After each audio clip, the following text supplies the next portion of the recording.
Now, from WYDC TV, this is Big Fox News at 10.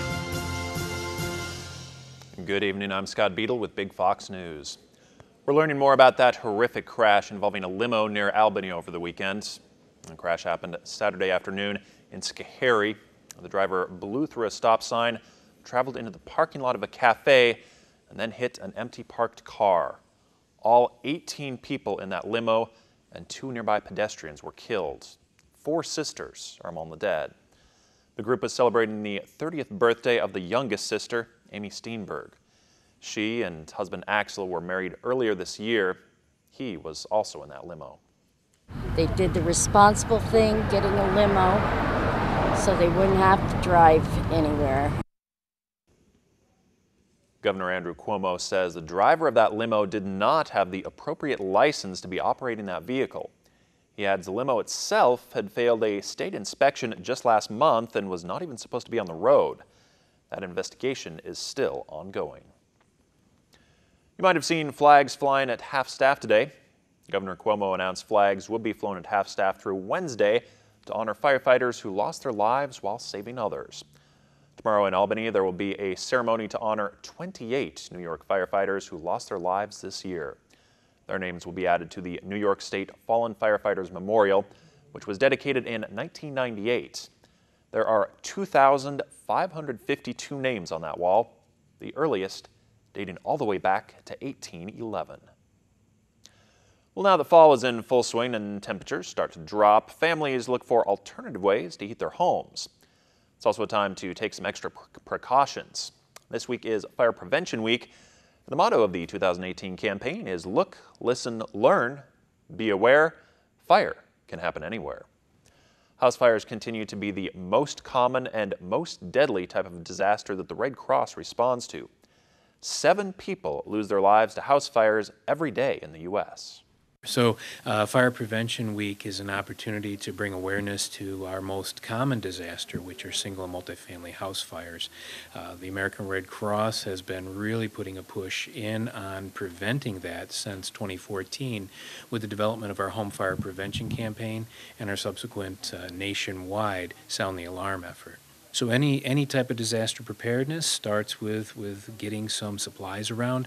For home fire preparedness, we encourage folks to check their smoke detectors and the batteries, and they have them installed. If you don't have them, or if they're older than 5 years, you can contact your fire company, emergency management, or the American Red Cross, and we can see about getting you some more recent smoke alarms and smoke detectors. The other step would be taking a look at the threats of fire in and around the house, and that could be anything from an overloaded extension cord or multiple outlet to having a heating element, open heating, a gas stove, and then having other flammable materials that are close to it. The American Red Cross urges people to take life-saving steps like developing a fire escape plan for your household. Every member of your family should know at least 2 ways to escape from every room of the home. Well, we've been enjoying some pretty nice weather in the Twin Tiers, but we are looking at some changes later in the week. Meteorologist Kim Walker is up next with your Big Fox forecast. Here's your local stock market update from Big Fox.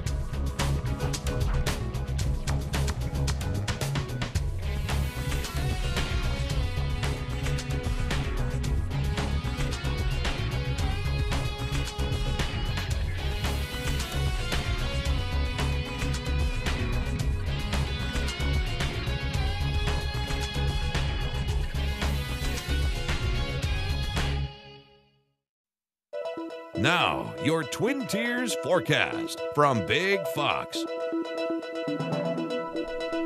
Well, welcome back, everyone, as we make our way into your Tuesday. We are expecting those clouds to really move back in. It's going to be muggy out there, especially because south winds bringing all that moisture back. And then even with the muggy conditions, temperatures will be quite pleasant. And then we are going to see a cold front come through. And so scattered showers will be likely late on Wednesday into your Thursday. And those temperatures will start to tumble as we make our way toward the end of the week. But expect it to be warm and humid for tomorrow. Temperatures just a few degrees above normal with highs in the upper 70s and lower 80s. So for tonight, we drop down into the 60s. Mostly cloudy conditions tonight with a low around 64 degrees. Tomorrow, look for highs around 79 degrees in Elmira, a little bit warmer in Watkins Glen, around 81 degrees and 80 in Corning. Then a cold front comes through, and so those temperatures will start to cool down. We'll stay in the upper 70s for your Wednesday, but then there will be showers off and on during the day on Thursday as that cold front comes through.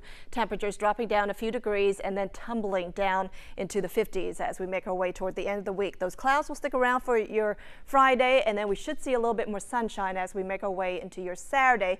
Another system comes through over the weekend, and so our chances of rain will be back by the end of the weekend, and we are going to see a little bit more rain as we head into your Monday, but highs will only be in the 50s and overnight lows will drop down into the 30s, so it's going to get a little bit colder as we make our way into the weekend. That's a look at your weather. Scott?